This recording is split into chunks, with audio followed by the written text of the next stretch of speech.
এই ভিডিওর আগের বারেই তোমরা দেখেছো যে ব্রাহ্মণ নারায়ণ নিয়ে চলে এসেছে, আর তারপর সবাই মিলে আমরা একটু ঢাকের তালে নেচে নিলাম। এরপর ছাগলটার সাথে দেখা করে আবার মন্দিরে চলে এলাম।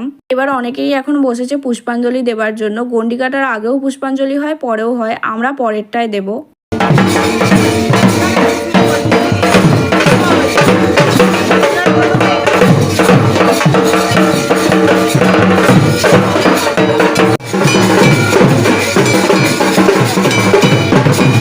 গন্ডি কাটা হয়ে গেছে, এবার হবে পাঁঠা বলি। ছাগলটাকে নিয়ে চলে এসেছে, ওর সাথে এটা আমার শেষ দেখা। এরপর আমি এখান থেকে চলে গিয়েছিলাম, পরে এসেছি।